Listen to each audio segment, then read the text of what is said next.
I will now recognize myself for an opening statement. Thank you to our witnesses for coming to participate in this important hearing. It's our third addressing ongoing attacks on freedom of speech in America. Our first two focused on the assault on freedom of speech on campus, in schools, K through 12, as well as in colleges. We examined a nationwide push to ban books deemed politically or ideologically incorrect and censor the expression of students, teachers, and families in the classroom, a trend which unfortunately shows no signs of abating as we begin the new school year. Today, we turn our attention to the multi-pronged effort by the fossil fuel industry to attack its opponents and silence environmental activists through the strategic deployment of civil litigation, specifically so-called SLAPP suits, strategic litigation against public participation.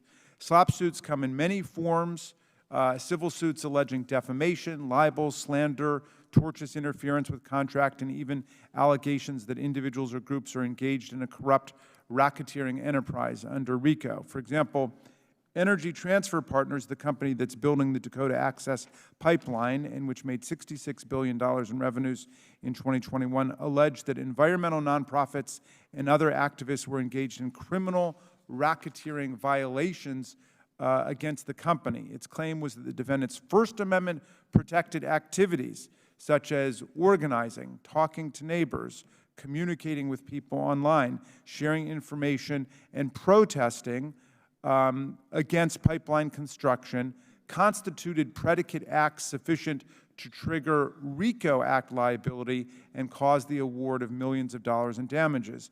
After several years and millions of dollars spent in litigation by the defendants, the case was simply thrown out of federal court as meritless. But great damage was done in the meantime to the groups and individuals sued through the staggering time and financial and emotional and political costs of having to defend against a meritless but overwhelmingly difficult lawsuit. To make matters worse, after its case was thrown out of federal court, Energy Transfer simply refiled the same claims in state court, creating essentially another RICO case that's still ongoing today. Similarly, Exxon invoked a rarely used Texas law to try to depose city officials from California in an apparent effort to set up another SLAPP RICO case after several municipalities sued for damages related to the rise in sea levels. Again, after several years of litigation, the case was rejected by the Texas Supreme Court for lack of personal subject matter jurisdiction. But in the meantime, the damage was done with these strategic efforts to discourage and to punish citizens just for exercising their First Amendment rights. Wealthy and powerful corporate entities are dragging citizens and public interest opponents through meritless but protracted and extremely costly litigation to expose anyone who dares to stand up to them to financial and personal ruin.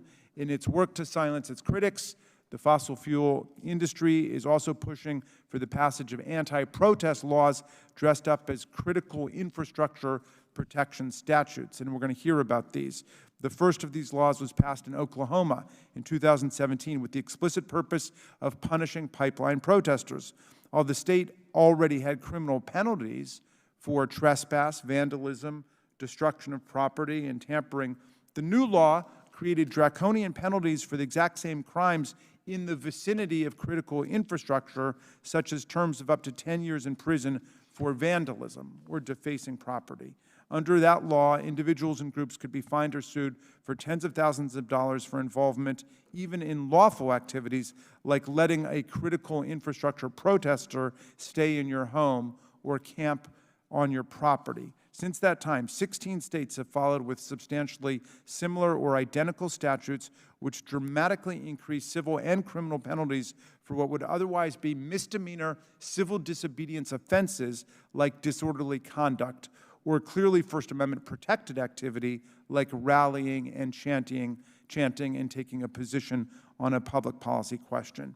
Ann Whitehat, an indigenous water protector, who we are going to have the benefit of hearing from today, was subjected to one of these critical infrastructure laws.